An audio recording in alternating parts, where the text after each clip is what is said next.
Green River, Wyoming, a mining town that hasn't changed much since the old days, as if the jagged desert cliffs protect it from the troubles of the modern world.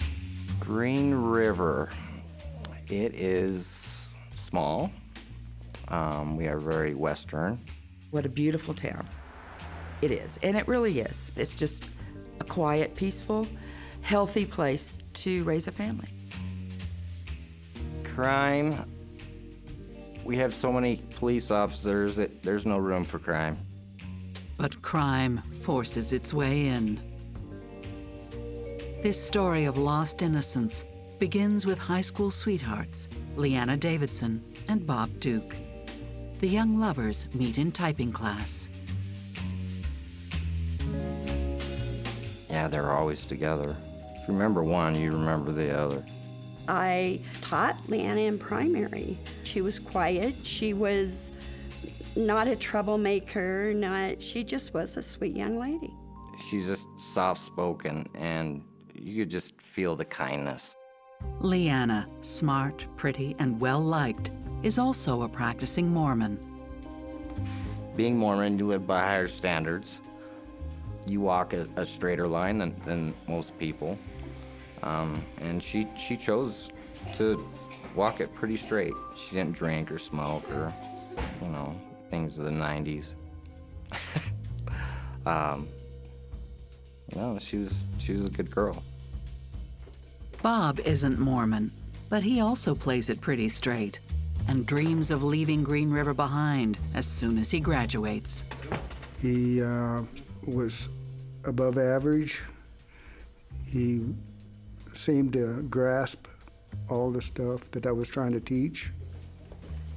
He wasn't no tough guy or super stud athlete. He's just a calm kid that kind of just stayed back and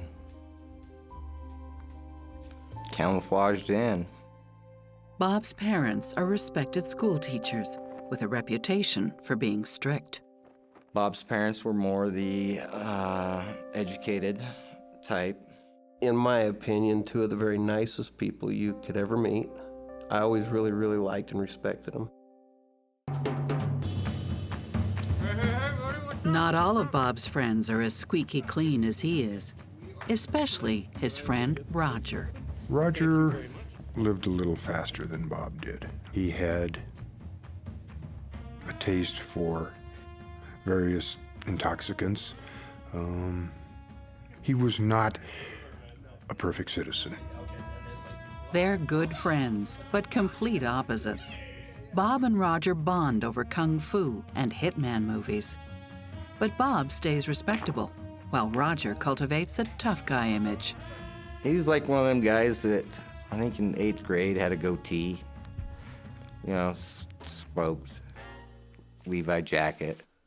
He did get in fights and caused hell, raised hell, but... Drug peddler, troublemaker. From what I heard and what I had seen, he was basically a thug. I don't know any other way to really put it. Roger and Bob shoot pool and tear up the desert sage. Typical teenage boys. He liked to run around in his Jeep. That was his thing. Off-roading, running around with the boys, things like that. But those days are about to come to an end. News from Lyanna means Bob has to grow up, and fast. And Green River is about to learn that Lyanna's not always the good girl who can do no wrong. Green River, it being a town of 11,000 people, us finding out about them having a baby was pretty quick. Lyanna is pregnant at 16. Rose and Ralph, Lyanna's mom and dad, stand by their daughter. They were very loving, kind parents and very accepting, non-judgmental.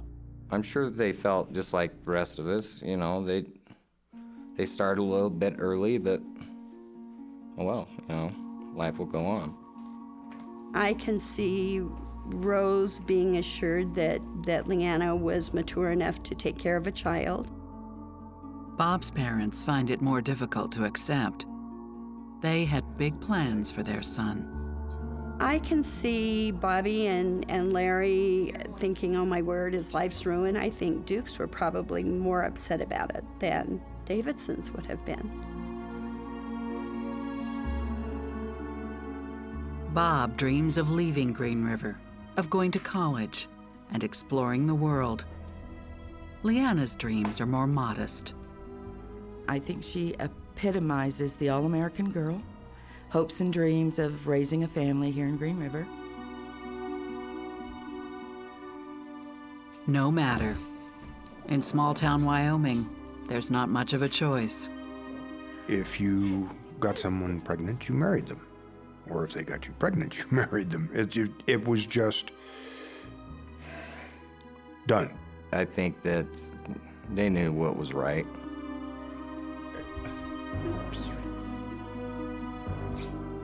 Bob and Lyanna marry on May 25th, 1991, the same day he graduates from high school.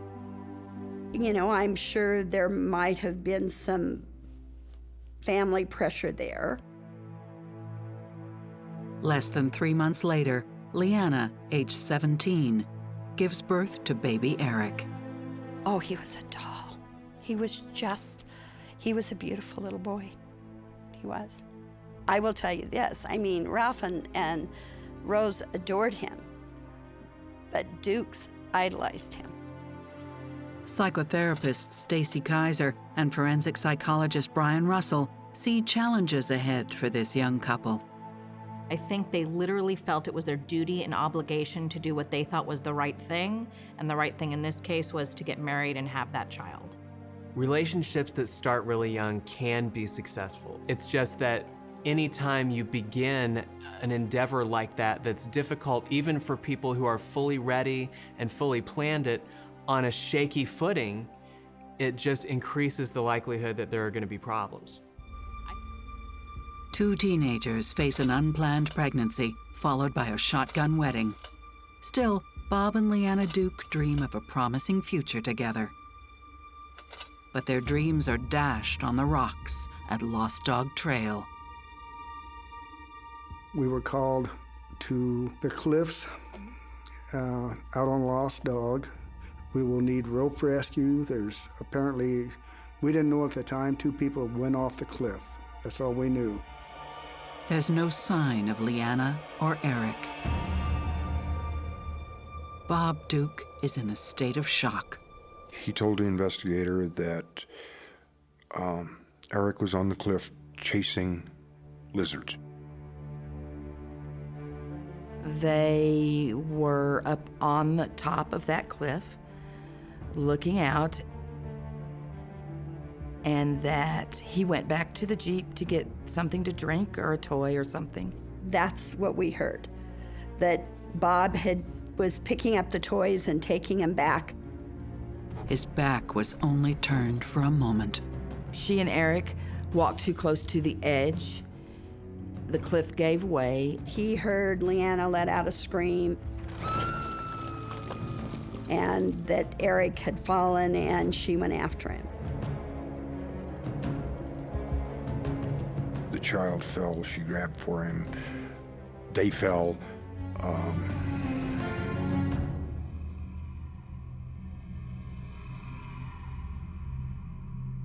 Seemingly inconsolable, Bob tells first responders he'd never before driven down Lost Dog Trail and had no idea how dangerous it was. They were riding around, looking for a place to have a picnic, and just ended up there. Both Lyanna and Eric died immediately after a fall of 180 feet. They were pretty well tore up. I don't like to talk about that. I tried to forget it. It wasn't pretty. Lyanna Duke was just 22. Eric Duke, just 5 years old. 2 years after the death of his wife and son, Bob moves to Houston to live with his older brother, Mike. Then, out of the blue, Mont receives a startling telephone call.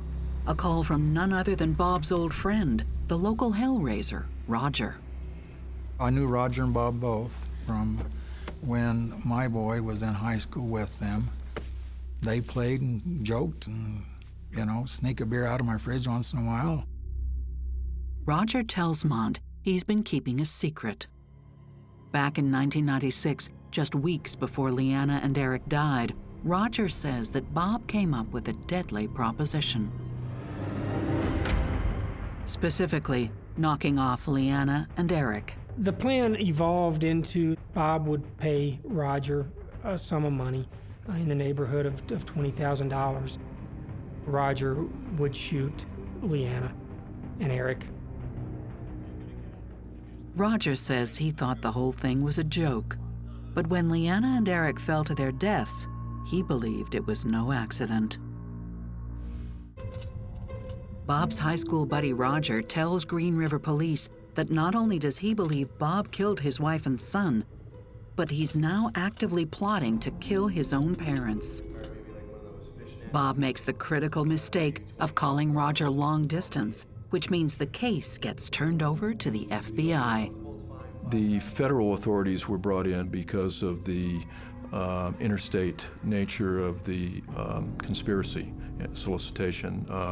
The solicitation was being made from Texas to commit a murder in Wyoming, and so that created federal jurisdiction.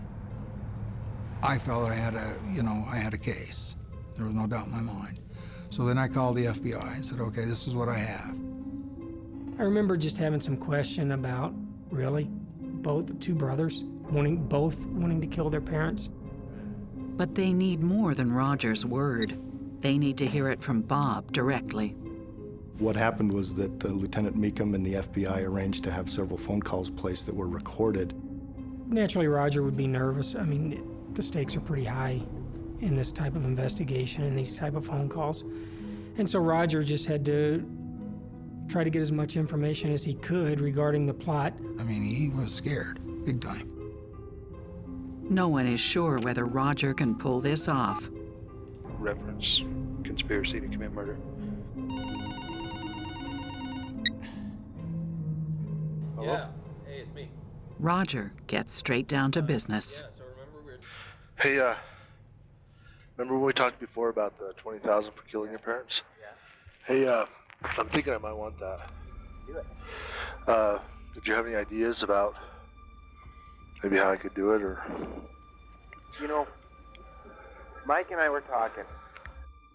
There were some pretty explicit discussions made about the manner in which it would be done. Bob suggested a .22 would be a weapon of choice because it would be quiet and no one would hear it. If you would quiet enough. Right. No one can think it's anything more than a door slamming. Okay. And everybody's closed up this time of year. Nobody has open windows or anything like that. Right.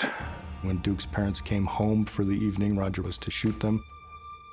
So it's just walk in and do it and walk out just like it was like I lived there basically then. Yeah, the best thing to do would be be there when no one's there. Right. And then when they come in, just wait till they walk in and then catch them off guard. Okay. got to be together. Okay. Because my dad does have a gun in the house. Right.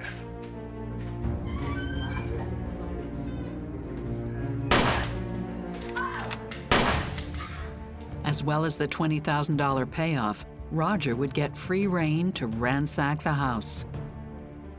You said that before I could have anything in the house, like maybe your computer? Cool. What was it that you wanted? He had there's a watch. A watch? Oh. But the one thing that Bob was adamant that he not take was his dad's watch, because Bob wanted it. I've had it with this whole thing. I'm tired of hearing about it. Right. So, if you did it, right, we could probably up that just a little bit. Just to make it more worth my while? Yeah. Okay. If you did it, we could probably up it another 5. Okay. But the key is ASAP. It was pretty chilling. cool, collected, thought out. And that just makes it 100% real. The tone of them would make you believe that it was not a joke. The FBI now has enough to arrest Bob for plotting to kill his parents. But they want more. They want Bob to implicate himself in the killing of his wife and child. Roger was starting to panic, you know. I mean, the FBI pushed him a lot harder. They didn't coddle him like I would. Knowing that we had an arrest warrant, we were going to push pretty hard, and Roger was asked to push and to bring up Lyanna and Eric, and he did.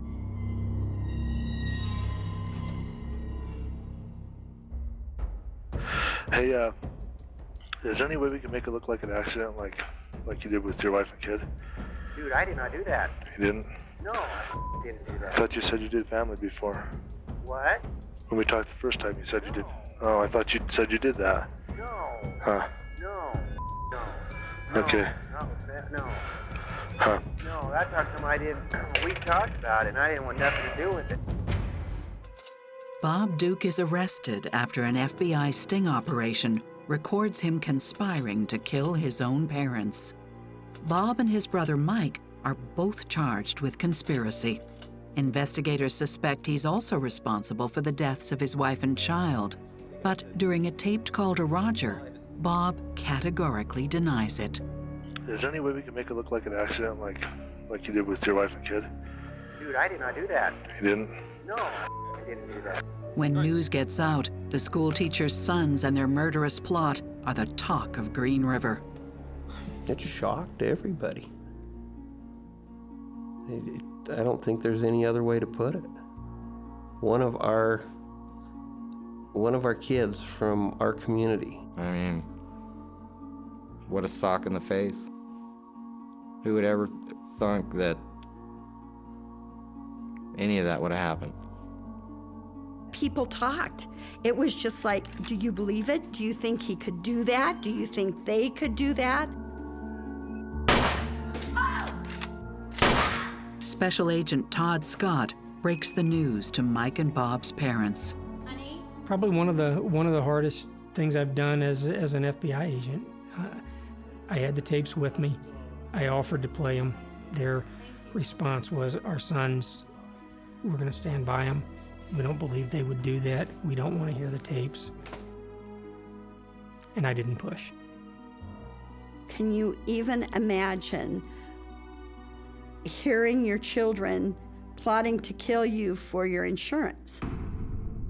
Well, it's extremely unusual for anybody to want to kill a family member, and for somebody to want to kill family members strictly to unburden themselves of the responsibilities of being a husband and father, and then strictly to get money so that they can continue living the lifestyle they want to live, shows a stunning lack of the normal human connectedness and empathy that most of us have for those closest to us in life, our families. The fact that he could literally go to his parents for financial assistance and say, can I borrow some money to help get back on my feet? But instead of doing that, he'd opt to kill them is appalling. The parents had reported to police that Bob and his brother had a great relationship with them. But the fact that they are conspiring to kill them leads me to believe that there are some secrets that we don't know about. People seem to think that it was a close-knit family with strict parents and loyal, loving children, and clearly, to some significant degree, that was an illusion. Faced with recorded proof of the plot, Bob Duke pleads guilty to conspiracy to murder. He's sentenced to 10 years in a federal penitentiary. Bob received the maximum sentence for the crime that he pled guilty to, which was conspiracy to use an interstate device for murder for hire. Bob's brother, Mike Duke, gets 21 months for failing to report the plot.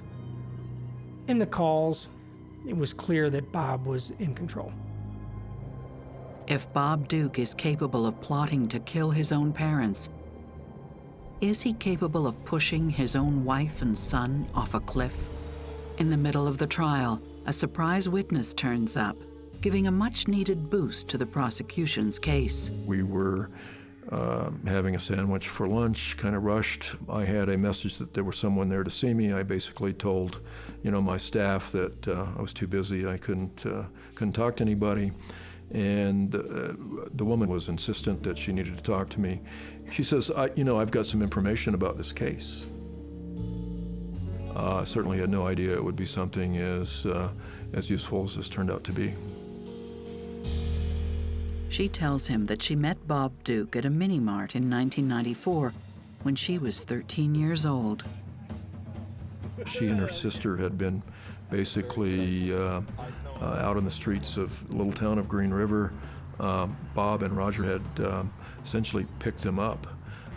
They were both underage. They wanted to obtain and drink alcohol.